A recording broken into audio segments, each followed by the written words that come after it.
Welcome to the MB academy. MB academy में आप लोगों का स्वागत है। आज का जो हमारा टॉपिक क्या है? Protective tissue. आज जो हमारा टॉपिक है प्रोटेक्टिव टिश्यू।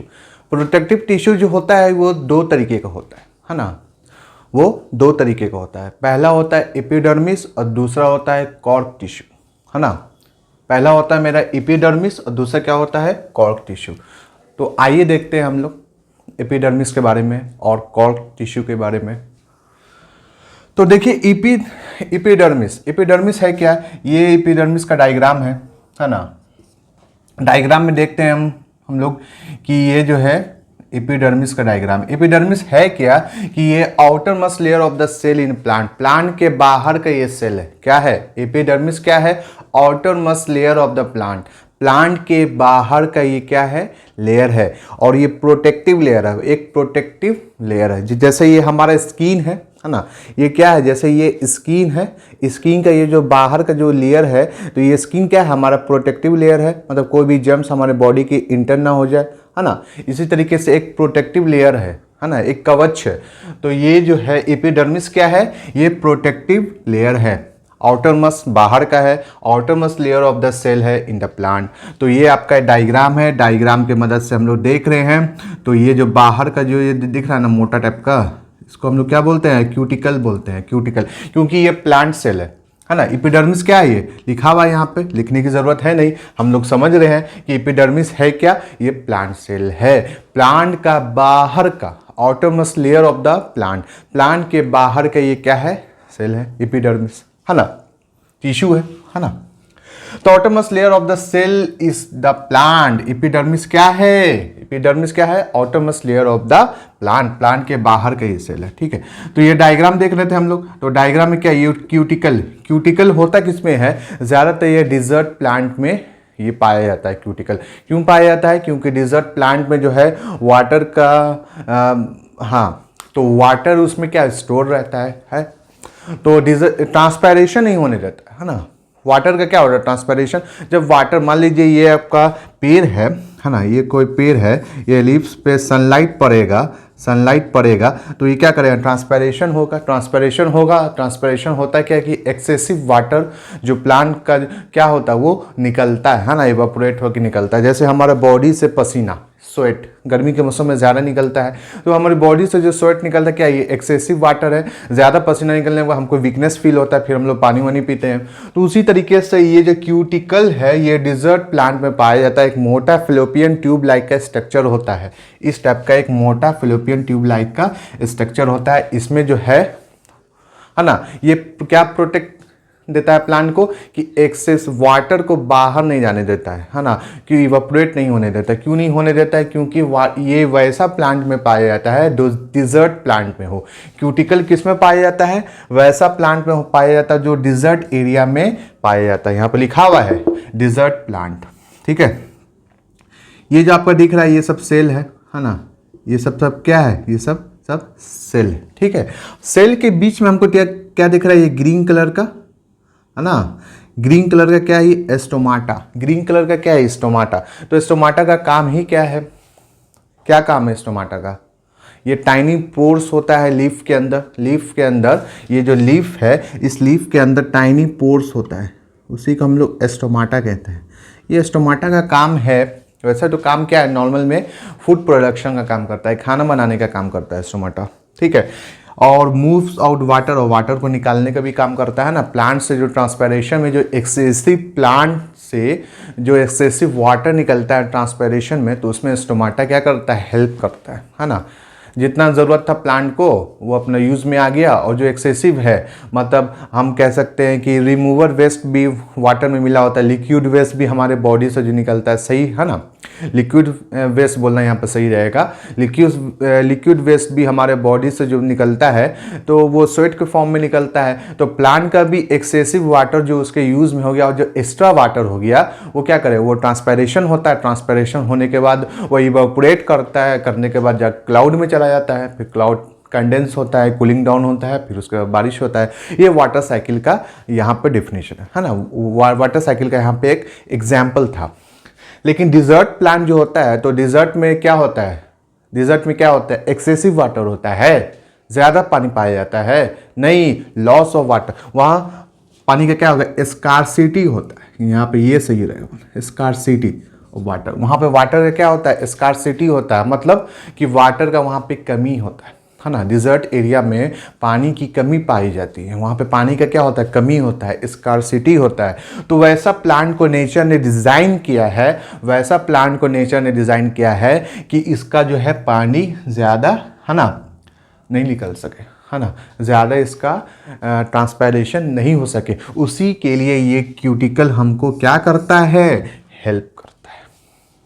इतना लेक्चर सिर्फ इसीलिए हमने बताया क्योंकि इसको समझाना था हमको क्यूटिकल्स को। ठीक है, अब स्टोमाटा क्या? Move of water.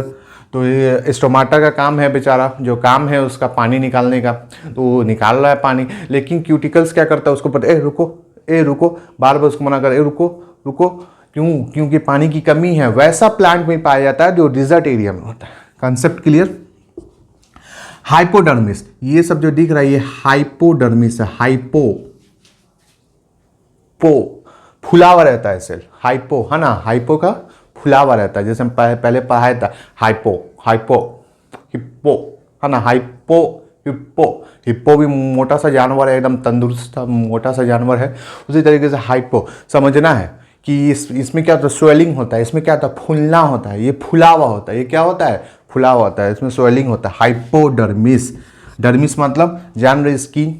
डर्मिस मतलब क्या होता है? स्किन। डर्मिस का मतलब क्या होता है? स्किन। इसीलिए हम बोलते हैं डर्मेटोलॉजिस्ट, है ना, स्किन के डॉक्टर को क्या बोलते हैं? डर्मेटोलॉजिस्ट। डर्मिस मतलब क्या होता है? स्किन। तो हाइपोडर्मिस, है ना, यहाँ पे जो होता है ये फुला हुआ होता है ना। यहाँ पर जो उसका सेल होता है वो क्या होता है? हाइपो होता है। हाइपो, है ना, क्या होता है? हाइपो, फुला हुआ होता है। ठीक है, बात समझ में आ गया? ये मेरा पूरा क्या है? एपिडर्मिस है।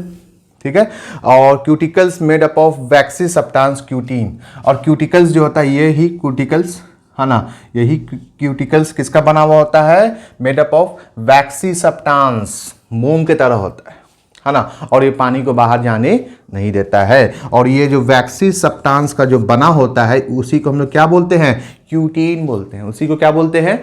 क्यूटीन। ये जो वैक्सी सब्सटेंस का जो बना होता है उसी को हम लोग क्या बोलते हैं? क्यूटीन। वैक्सी सब्सटेंस को बना उसको क्या बोलते हैं? क्यूटीन। और क्यूटिकल बना किससे होता है? तो वैक्सी सब्सटेंस का बना होता है। क्यूटीन वैक्सी सब्सटेंस को बोलते हैं। और क्यूटिकल बना हुआ किससे होता है? वैक्सी सब्सटेंस। जिस क्यूटीन मतलब क्यूटिकल किससे? क्यूटीन से बना होता है। सिंपल में ये समझिए, है ना, क्यूटिकल क्यूटीन, क्यूटिकल क्यूटीन। तो क्यूटिकल बना हुआ किससे होता है? क्यूटीन से होता है। और ये क्यूटीन है क्या? तो वैक्सी सब्सटेंस है। ठीक है, आई होप कि एपिडर्मिस आपको समझ में आ गया होगा। अब थोड़ा सा हम लोग कॉर्क सेल के बारे में देखते हैं। आइए देखते हैं कॉर्क सेल। कॉर्क टिश्यू क्या है? ये मेरा कॉर्क टिश्यू। तो देखते होंगे कि बड़ा बड़ा ट्री, है ना, बड़ा बड़ा एकदम विशाल ट्री, एकदम बिग ट्री, है ना। प्लांट है क्या? What is plant? तो big tree is called plant, है ना। Big plant is called tree. Big tree भी है tree, big plant is called tree. अगर कोई पूछेगा कि बाबू बताओ ट्री ट्री ट्री ट्री बोलते रहते हो, तो ट्री का डिफिनेशन क्या है? तो big plant is called tree. क्या है? Big plant is called tree. बड़ा ही प्लांट को हम लोग क्या बोलते हैं? ट्री बोलते हैं। वो भी प्लांट ही है बेचारा, लेकिन वो बड़ा हो गया, फुल्ली मैच्योर हो गया। Big plant is called tree. वैसे ये तो कुछ खास नहीं था, एक छोटा सा, इसको हम लोग बचपन से पढ़ते आ रहे हैं। एक हल्का सा जानकारी दे रहे हैं, नॉलेज रिकॉल हो जाता है, पहले की बातें सब। तो big plant is called tree. तो ये ट्री है ना, ट्री का स्टेम, ट्रंक, जिसको क्या बोलते हैं? ट्रंक। तो ट्री में तो मोटा सा ट्रंक होता है। ये मोटा सा क्या होता है? इसमें ट्रंक होता है ना, ये ट्रंक कहलाता है। मोटा सा ट्रंक होता है ट्री में। इसी को जब हम लोग बीच से क्या करते हैं, इसी ट्रंक को जो मोटा मोटा ट्रंक है, ये जो मोटा मोटा ऐसा सर्कल बना रहता है ट्रंक का, है ना, देखते हैं गोल गोल गोलाई में, ज़्यादातर ये नारियल के पेड़ में दिखता है। तो इसको हम लोग बीच से क्या करते हैं? कट करते हैं। बीच से क्या करते हैं? इसको कट करते हैं। जब कट करते हैं तो इस टाइप का स्ट्रक्चर निकलता है। जब कट करते हैं तो किस टाइप का स्ट्रक्चर? इस टाइप का स्ट्रक्चर निकलता है। इस टाइप का ऐसे घुमा हुआ, है ना, इस टाइप का स्ट्रक्चर दिखता है, ऐसे सर्कल टाइप का, बीच में इस टाइप का डॉट, इस टाइप का स्ट्रक्चर दिखता है। इसी को हम लोग क्या बोलते हैं? Bark of the tree. इसी को हम लोग क्या बोलते हैं? Bark of the tree. आ गया बात समझ में? ठीक है, ये समझ गए हम लोग। इसको बीच से कट करते हैं तो इस टाइप का एक स्ट्रक्चर निकलता है, इसी को हम लोग बार्क ऑफ द ट्री कहते हैं। अब कॉर्क टिश्यू, मेरा टॉपिक क्या है? Cork tissue. प्रोटेक्टिव टिश्यू जो है, प्रोटेक्टिव टिश्यू नाम से ही समझ में आ रहा है, इसका काम क्या है? प्रोटेक्शन करने का। काम क्या है इसका? प्रोटेक्शन करने का। ये वैसा टिश्यू है जिसका काम ही प्रोटेक्शन करना, बचाव। जैसा हम लोग का प्रोटेक्शन कौन कर रहा है ना? इंडियन आर्मी, हर देश की आर्मी उस देश का प्रोटेक्शन करती है, उस देश को बचाती है ना? बॉर्डर पे इंडियन आर्मी लड़ती है, बॉर्डर पे आर्मी लड़ती है। सोसाइटी में हम लोगों को कौन बचाती है? तो पुलिस बचाती है। उसी तरीके से ये भी टिश्यू है, ये भी हमारे बॉडी में बचाने का काम करता है। तो प्रोटेक्टिव टिश्यू हमारा देखें तो 2 टाइप का होता है, हम लोग अभी ने पढ़ा। 2 टाइप का होता है, एपिडर्मिस और कॉर्क टिश्यू। तो एपिडर्मिस मेरा टॉपिक हो गया है ना? अभी इसके बारे में हम लोग ने कुछ जान लिया, एपिडर्मिस के बारे में। अब कॉर्क टिश्यू के बारे में जान रहे हैं। तो कॉर्क टिश्यू में भी यहाँ तक बात हो चुकी थी कि ये बार्क ऑफ द ट्री तक हमने समझ लिया था सर। अब बचा हुआ है कॉर्क टिश्यू। तो कॉर्क टिश्यू है क्या? तो कॉर्क टिश्यू पहले ये क्या है, सबसे पहले जान लेते हैं कि ये क्या है। ये डेड है, ये मरा हुआ है, इसमें जान नहीं है, नॉन लिविंग है, मरा हुआ है, डेड है। और दूसरा क्या है? Cell wall. और इसका जो सेल वॉल होता है उसको हम लोग स्यूबिरिम कहते हैं। क्या कहते हैं? सेल वॉल को स्यूबिरिम कहते हैं। और ये इतना स्ट्रांग होता है ना ही ये किसी चीज़ को अंदर आने देता है, ना ही ये किसी चीज़ को बाहर जाने देता है। ये इतना ज़्यादा स्ट्रांग होता है कि इतना स्ट्रांग होता है कि ये ना कोई मटेरियल को अंदर आने देता है और ये ना कोई मटेरियल को बाहर जाने देता है। आगे बात समझ में? सेल वॉल जिसको हम लोग स्यूबिरिम कहते हैं। और ये इतना स्ट्रांग होता है तो जान ही रहे हैं, ये कोई भी चीज़ को अगर अंदर आने नहीं देगा और बाहर जाने नहीं देगा तो इस दोनों के बीच में कोई भी स्पेस होगा। जैसे ये मेरा 2 उंगली है, ये इस तरीके से ऐसे सटा हुआ है, कि बीच में हल्का सा भी गैप है? नहीं है। तो गैप नहीं है तो कोई भी चीज़ इससे आ सकता है, जा सकता है? नहीं आ सकता है, जा सकता है। आगे बात समझ में? उसी तरीके से इसमें भी इंटरसेल्यूलर स्पेस नहीं होता है। अभी ये दोनों के बीच में इंटरसेल्यूलर, ये एक सेल, दोनों के बीच में स्पेस नहीं है। तो इंटरसेल्यूलर क्या है? यहाँ पे एब्सेंट है, नहीं है। और इसको थोड़ा सा अगर हम गैप दे दिया तो बीच में क्या हो गया? इंटरसेल्यूलर सेल क्या हो गया? प्रेजेंट हो गया। अब इससे कोई भी चीज़ आपस में क्या? इंटरपास आ सकती है, जा सकती है, आ सकती है, जा सकती है हो सकता है। लेकिन ये दोनों फिंगर को हम ऐसा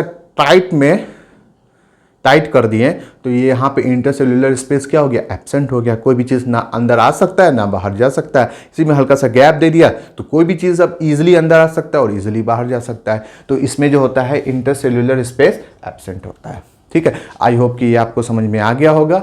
ठीक है, इसको नोट डाउन कीजिए, फिर आगे चलते हैं हम लोग नेक्स्ट टॉपिक की तरफ। अब जो हमारा टॉपिक है फंक्शन ऑफ एपिडर्मिस, हम लोग फंक्शन ऑफ एपिडर्मिस के बारे में जानते हैं। आइए जानते हैं फंक्शन ऑफ एपिडर्मिस।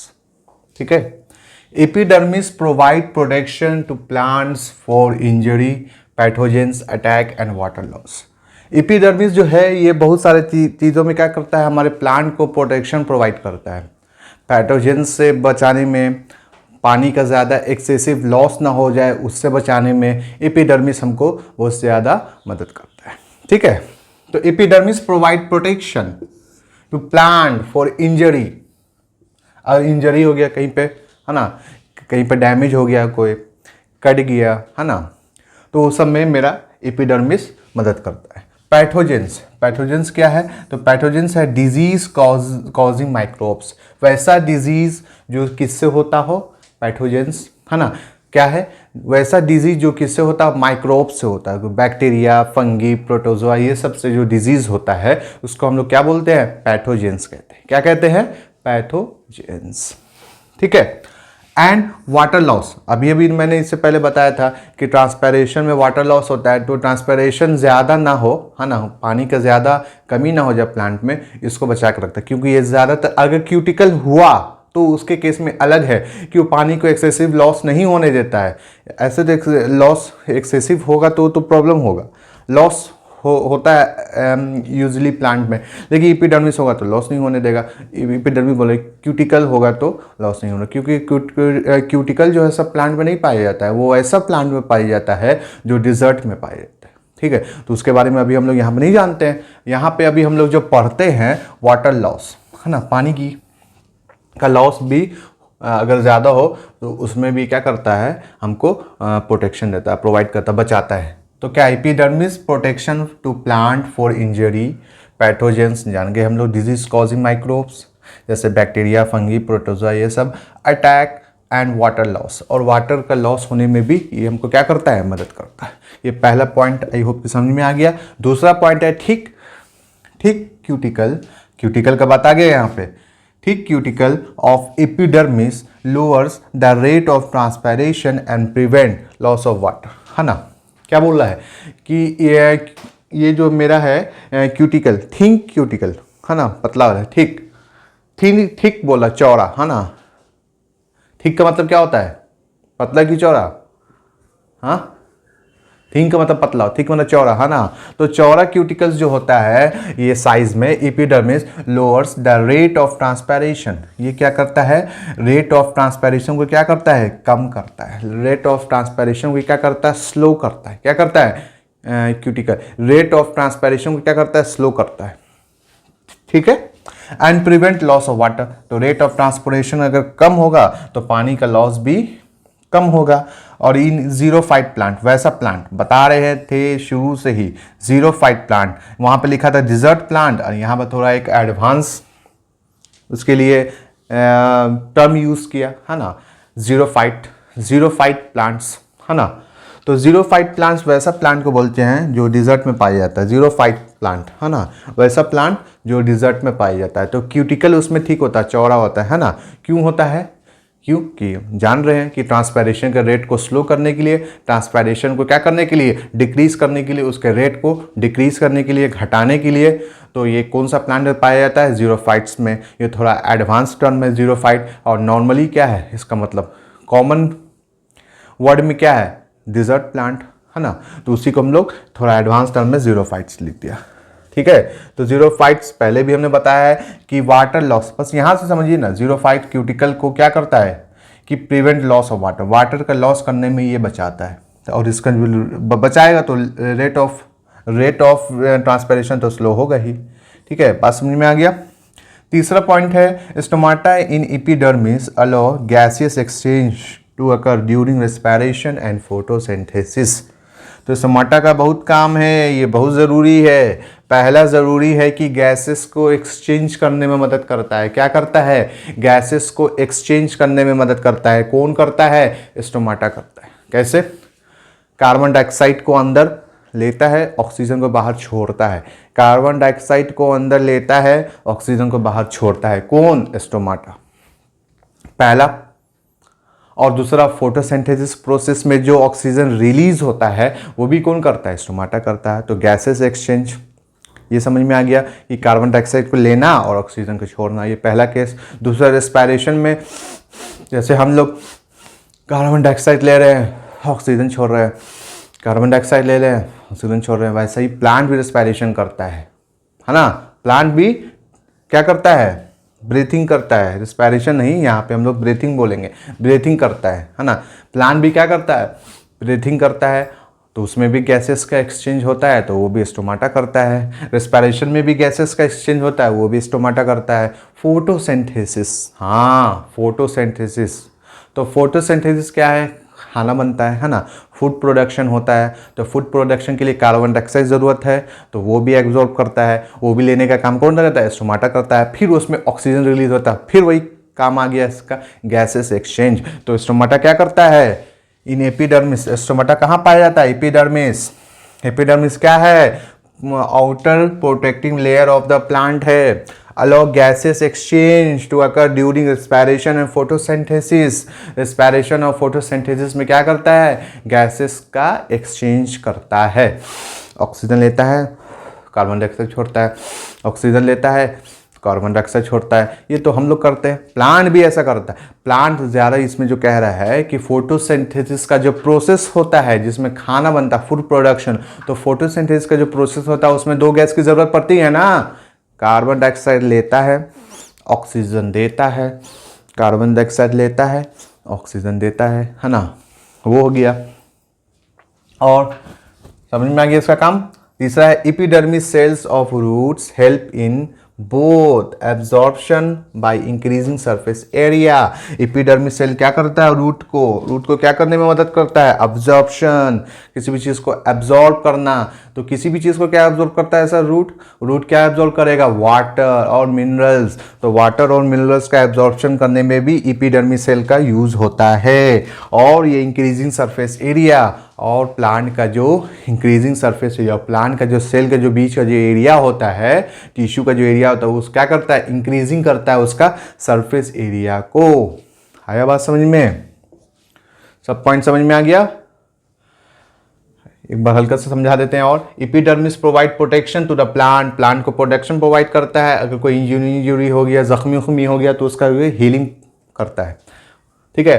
पैथोजेंस ये आपको वैसा डिजीज जो बैक्टीरिया, प्रोटोजोआ, फंगिस हो तो उससे बचाने में मदद करता है। कौन, epidermis ऑटोमस layer of the plant है। और वाटर का लॉस करने में ये मदद करता है। Thick cuticle of epidermis lower the rate of transpiration and prevent loss of water in xerophyte. और क्या करता है, क्यूटिकल क्या करता है, एपिडर्मिस का रेट ऑफ ट्रांसपैरेशन को कम करता है, वाटर लॉस होने में का वाटर लॉस ना हो, इससे हमको क्या, हमको थोड़ी बचाएगा, प्लांट को बचाएगा। तो प्लांट को बचाता है, किसको बचाता है, प्लांट को बचाता है कि वाटर का लॉस ना हो, इसमें प्लांट को ये बचाता है। वैसा कौन सा प्लांट को स्पेशली, तो ज़ीरोफाइट्स प्लांट, वैसा प्लांट जो डिजर्ट में पाया जाता है। अब हम लोग आ रहे हैं स्टोमाटा पे। Stomata is epidermis allow gases exchange. Stomata का काम क्या है, गैसेस का एक्सचेंज करना, ऑक्सीजन को लेना, कार्बन डाइऑक्साइड को छोड़ना, या फोटोसिंथेसिस के प्रोसेस में जो ऑक्सीजन का जो फॉर्मेशन होता है वो इन्वायरमेंट में उसको अलाउ करना, उसको भेजना, कार्बन डाइऑक्साइड को एब्जॉर्ब करना, वो भी स्टोमाटा करता है। और ये दोनों रेस्पिरेशन और फोटोसिंथेसिस प्रोसेस में। Epidermis cells of roots help in the both absorption increase the surface area. Epidermis cell क्या करता है, एब्जॉर्प्शन करता है न्यूट्रिएंट्स, वाटर को सॉइल से क्या करता है, वो एब्जॉर्ब करता है, रूट में पाया जाता है तो वो एब्जॉर्ब करने का काम करता है। और फिर सरफेस एरिया को क्या करता है, एक्सपैंड करता है, इंक्रीज करता है। ये सब एपिडर्मिस का फंक्शन है, ये सब एपिडर्मिस का काम है। तो आई होप इसको समझ में आ गया होगा। फिर हम लोग आगे चलते हैं फर्दर टॉपिक की तरफ। Note this point, function of cork tissue, है ना, कॉर्क टिश्यू का क्या फंक्शन है उसके बारे में हम लोग देख रहे हैं। ठीक है, तो आइए देखते हैं क्या क्या काम है कॉर्क टिश्यू का। ठीक है, देखिए, cork prevent mechanical injury and loss of water. Cork क्या प्रोवाइड करता है, प्रिवेंट करता है, प्रोवाइड बोल रहे, प्रिवेंट बचाता है ना, क्या होने में क्या करता है, ये बचाता है। तो कॉर्क प्रिवेंट मैकेनिकल इंजरी, कोई भी मैकेनिकल इंजरी ना हो, इससे वो क्या करता है, बचाता है। ठीक है, मैकेनिकल इंजरी से मतलब समझ रहे हैं कि ऐसे कोई ये पार्ट्स ऑफ प्लांट, ट्रंक है तो ट्रंक में कुछ टूट ना जाए, है ना। जैसे तेज़ हवा का झोंका आया, तेज़ हवा का झोंका आया तो प्लांट कैसे करता है, ऐसे ऐसे डांस करता है। तो इस तरीके से अगर वो झोंका में क्या कर रहा है, मूव कर रहा है, तो इसमें कुछ डैमेज ना हो जाए, है ना, उसको क्या करता है, ये कॉर्क टिश्यू बचाने का काम करता है। ठीक है। और imperviousness, lightness, toughness and compressibility make the cork commercial valuable. तो ये सब जो भी इसका क्वालिटी है ना, टफनेस हो गया, लाइटनेस हो गया और कंप्रेसिबिलिटी हो गया, तो ये सब जितना भी इसका क्वालिटी है, यही क्वालिटी की वजह से, इन्फेसियसनेस हो गया, तो ये सब क्वालिटी की वजह से इसका क्या है, कुछ कमर्शियल वैल्यू है। क्या है इसका, कमर्शियल वैल्यू, है ना। हल्का भी होता है, टफ भी होता है ना, और कंप्रेसिबिलिटी भी होता है। अगर इसको ज़्यादा कंप्रेस करेंगे, चीपेंगे, है ना, ऐसे प्रेस करेंगे, दोनों की तरफ से ऐसे प्रेस करेंगे तो भी इसका कुछ खास फर्क नहीं पड़ेगा। तो ये सब जो इसका वैल्यू है, make the cork commercially valuable. तो यही सब मिला करके क्या करता है, इसको कमर्शियली वैल्यूबल बनाता है। Cork is use in making of many product. और कमर्शियल वैल्यूबल का बात ही हो रहा था यहाँ कि नेक्स्ट पॉइंट मेरा आ गया कि क्या क्या अब क्या क्या प्रोडक्ट बनता है। कमर्शियली वैल्यूबल का मतलब समझ रहे हैं कि कमर्शियली इसको हम लोग बिजनेस के तौर पर भी यूज़ करते हैं ना, इसको हम लोग सेल करके कुछ रेवेन्यू भी जनरेट करते हैं, तो उसी को हम क्या बोलते हैं, कमर्शियली वैल्यूबल भी है ये। तो कमर्शियली वैल्यूबल क्या है, तो जैसे ही बात हुआ वैसे इसका नेक्स्ट पॉइंट भी आ गया कि कमर्शियली वैल्यूएबल में कौन कौन सा प्रोडक्ट बनता है इससे, है ना, मेकिंग ऑफ मेनी प्रोडक्ट्स। तो कौन कौन सा प्रोडक्ट बनता है, तो सच एज क्या क्या प्रोडक्ट बनता है, तो देख रहे हैं हम लोग बोतल भी बनता है इससे, है ना, बोतल पानी पीने वाला बोतल बनता है। फिर स्टॉपर्स बनता है ना, स्टॉपर्स मतलब हो सकता है बोतल के ऊपर जैसे ये कैप है ना, ये बोतल है, बोतल के ऊपर ये कैप्स लगा दिया तो ढक्कन का भी काम कर दिया, है ना, पानी को स्टॉप कर दिया, तो इसको स्टॉपर बनाने में भी यूज़ करते हैं। और शटल कॉर्क जो हम लोग खेलते हैं, कॉर्क ऐसे बैडमिंटन से इधर से मारते हैं ना शटल, तो बैडमिंटन का जो शटल होता है ना, कॉर्क जो होती है जिससे हम लोग खेलते हैं बैडमिंटन, ऐसे इधर से मार रहे हैं, फिर उधर से मार रहे हैं, इधर से मार, तो उसको शटल बोलते हैं ना, शटल। तो शटल भी ये इसी से बनता है, कॉर्क टिश्यू से शटल भी बनता है। और वुडन पैडल्स, है ना, साइकिल वाइकिल में जो पैडल बनाया जाता है, तो वुडन अगर लकड़ी का पैडल देखते हैं तो वो भी इसी से बनाया जाता है। तो ये सब इसका क्या है, कमर्शियल वैल्यू है।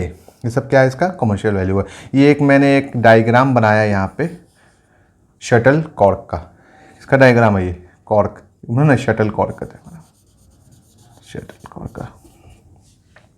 तो इसका काम हम लोगों ने देख लिया कि ये इतना ज़्यादा टफ होता है। पहली बात तो ये देखा है मैंने कि ये इतना ज़्यादा टफ होता है कि कोई भी मटेरियल को, कोई भी सब्सटेंस को ना अपने अंदर आने देता है ना अपने से बाहर जाने देता है। बार्क ऑफ द ट्री में हम लोग देखा था, है ना। तो ये सब चीज़ें कॉर्क टिश्यू में ही पाया जाता है। और ये मैकेनिकल इंजरी को, पानी प्लांट को कोई भी मैकेनिकल इंजरी ना हो जाए, कुछ टूट फूट ना जाए, तो उसको भी क्या करता है, ये उससे भी बचाने में मदद करता है। और ज़्यादा पानी का लॉस ना हो जाए, उससे भी क्या करता है, ये बचाने में मदद करता है। जैसे हम लोग देखते हैं कि कभी कभी डिहाइड्रेशन हो जाता है ना, हम लोग देखते हैं रोज़मर्रा की ज़िंदगी में, कभी अगर हाइड्रेशन हो गया तो डिहाइड्रेशन में क्या हो, एक्सेसिव लॉस हो गया, पानी का तो लॉस होता है, हम लोग यूरिन सेक्रेट करते हैं, पेशाब करते हैं, तो उसमें पानी का लॉस होता है। लेकिन प्लांट का एक्सेसिव लॉस, जैसे डिहाइड्रेशन में, है ना, एक्सेस लूज मोशन हो गया, तो उसमें एक्सेसिव लॉस हो गया।